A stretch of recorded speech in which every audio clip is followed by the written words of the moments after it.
Okay तो भाई John Cena CM Punk और सेथ रॉलिंस का प्रोमो हो चुका है और क्या बात है भाई, क्या इन्होंने सस्पेंस दिया है एंड पर भाई मज़ा आ गया। लगा था कि सब कुछ सॉर्ट आउट हो जाएगा इस प्रोमो के अंदर, लेकिन भाई साहब उससे भी बड़ा सस्पेंस सीएम पंक एंड पर देकर गए हैं और वहीं पर स्मैकडाउन खत्म हो गई। तो क्या हुआ इस पूरे सेगमेंट में हम बात करेंगे। तो अगर आप चैनल पर पहली बार आए हैं तो काइंडली चैनल को सब्सक्राइब कर लें। भाई सबसे पहले रोमन रेंज अपनी एंट्री करते हैं और काफ़ी लंबी एंट्रेंस करते हैं। रोमन रेंज रिंग के अंदर आते हैं और आकर भाई साहब लंदन को बोलते हैं कि मुझे एक्नॉलेज करे, और यहाँ का क्राउड एज ऑलवेज बहुत ही एनर्जेटिक था। वो रोमन रेंज को एक्नॉलेज करता है और यहाँ पर तो एक नया चैंट भी हमें सुनने को मिलता है। वो ओटीसी का नहीं था, वो था रोमन रेंज का चैंट। जैसे वो कोडी रोड्स का चैंट करते हैं एक रिदम के अंदर, उसी तरीके से वो रोमन रेंज के चैंट भी कर रहे थे, जिस पर रोमन रेंज तो बहुत खुश हो रहे थे। यहाँ पर रोमन रेंज के चैंट चलते चलते ही सेथ रॉलिंस अपनी एंट्री करते हैं। वो अपने उसी म्यूजिक के साथ सारा क्राउड उनका गाना गाता है और वो रिंग के अंदर आ जाते हैं। यहाँ पर क्योंकि रोमन रेंज ने पहले कहा होता है कि मैं यहाँ पर आया था अपने आप को एक्नॉलेज करवाने के लिए, वो हो गया, और दूसरा काम मैं यहाँ पर कॉन्ट्रैक्ट साइनिंग करने आया था, वो भी हो गया, तो मैं जाने वाला हूँ। तो सेथ रॉलिंस आकर कहते हैं कि भाई तुम्हें इतनी जल्दी क्या है जाने की, हमारी इतनी बड़ी हिस्ट्री है इस बिल्डिंग के साथ। हमने यहाँ पर जब लास्ट टाइम पीएलई किया था तो यहाँ पर हेलीकॉप्टर के साथ हमने एंट्री की थी। भाई साहब क्या आइकॉनिक एंट्री थी वो। तो रोमन रेंजेस पर कहते हैं कि भाई तुम हमारी बात क्या कर रहे हो, सब कुछ मैंने किया है, इतने सालों से मैं कंपनी को अपनी बैक पर लेकर चल रहा हूँ, तुम यहाँ पर थे लेकिन तुम्हारा कोई भी कंट्रीब्यूशन नहीं है। यहाँ पर जब रोमन रेंज ने कहा कि what are you talking about,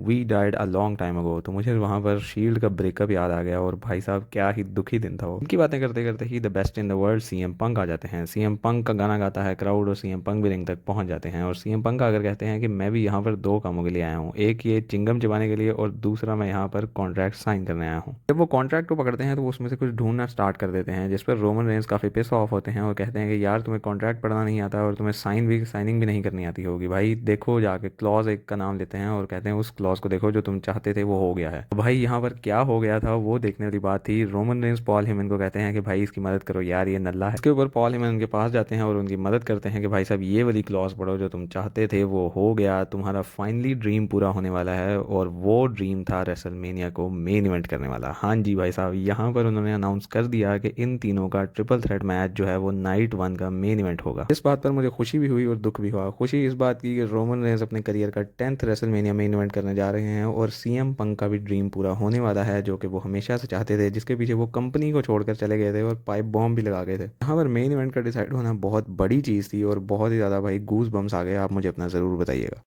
अब दुख यहाँ पे इस बात का था कि जे ऊसो जो हैं वो despite winning the royal rumble यहाँ पर मेन इवेंट नहीं कर पाएंगे। वैसे तो ये बात गारंटी नहीं होती कि अगर आप रॉयल रंबल जीतेंगे तो आप ज़रूर रेसलमेनिया को मेन इवेंट करेंगे, लेकिन क्योंकि उनके नाम में मेन इवेंट आता है तो मुझे लगता है कि WWE को उनके मेन इवेंट के साथ जाना चाहिए था। लेकिन अगर उनकी फ्यूड देखें गुंथर के साथ तो वो बिल्कुल भी मेन इवेंट वर्दी नहीं लगती। तो आई गेस ये राइट डिसीजन है WWE का इस मैच को मेन इवेंट में डाल। अब यहाँ पर सिर्फ मुझे दुख नहीं हुआ, एक और बंदे को मेरे से भी बहुत ज़्यादा दुख हुआ और वो थे सेथ रॉलिंस। उनको इतना गुस्सा चढ़ा कि भाई ये बंदा कैसे मेन इवेंट कर सकता है, मैं तो इसका मेन इवेंट ही खत्म करने के लिए उस हेल इन अ सेल में गया था।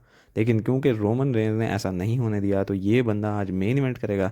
तो सेथ रॉलिंस वहाँ पर ब्लेम करने लग जाते हैं रोमन रेंज को और पॉल हेमन को कि ये सब कुछ तुम लोग। अब यहाँ पर सीएम पंक जो है वो सारे लोगों का थैंक यू करने लग जाते हैं। वो कहते हैं thank you Chicago, thank you London, और काफ़ी लोगों को भी वो थैंक यू करते हैं। जिस पर रोमन रेंज कहते हैं ओ भाईजान मैंने तुम्हारा मेन इवेंट पक्का कराया है तो तुम मुझे थैंक यू करो और मुझे एक्नॉलेज। इस पर मुझे लगा था कि अब तो या फिर सीएम पंक कुछ उल्टा पुल्टा बोलेंगे या फिर वो यहाँ पर लड़ाई हो जाएगी, लेकिन सीएम पंक जो है वो अपनी नीज पर जाते हैं और कहते हैं कि thank you my tribal chief, I acknowledge you, जो कि देखना बहुत ही शॉकिंग बात थी। लेकिन मुझे लग रहा था कि यहाँ पर जरूर कोई ना कोई कैच हो। अब यहाँ पर रोमन रेंज तो बहुत खुश हो रहे होते हैं कि भाई साहब ये मुझे एक्नॉलेज कर रहा है और मैं इसका भी ट्राइबल चीफ हूँ। लेकिन रोमन रेंज की हंसी तब खत्म होती है जब सीएम पंक यहाँ पर कहते हैं कि ये जो मेन इवेंट मैं रेसलमेनिया का करने वाला हूँ ये असल में फेवर नहीं, असल में फेवर कुछ और है। और बिल्कुल यहीं पर कैमरा कट हो जाता है और स्मैकडाउन ऑफ एयर चली जाती है। अब देखते हैं कि भाई असल में फेवर क्या थी। अच्छा वैसे यहाँ पर देखने वाली बात ये थी कि ये कहने से पहले जो पॉल हेमन है वो सीएम पंक को इशारे कर रहे होते हैं कि मत बोलना ये वाली बात, जिसके ऊपर जब वो बोलते हैं तो रोमन रेंज भी शॉक होते हैं और पॉल हेमन तो दुखी हो जाते हैं। चीज़ का रेसलमेनिया के ऊपर सही ड्रामा लगेगा, देखते हैं कि पॉल हेमन बिट्रे करते हैं या नहीं करते और वो फेवर असल में है क्या। इस सारी सिचुएशन पर आपके क्या थॉट्स हैं मुझे कमेंट्स में ज़रूर बताइएगा कि सीएम पंक की फेवर क्या हो सकती है और क्या पॉल हेमन कहीं द रॉक के साथ तो नहीं मिले हुए और ये बाद में सीएम पंक को भी धोखा दे देंगे रोमन रेंज के साथ साथ। तो मुझे ज़रूर कमेंट्स में बताइएगा। तब तक मैं मिलता हूँ आपसे नेक्स्ट वीडियो में, तब तक के लिए बाय बाय।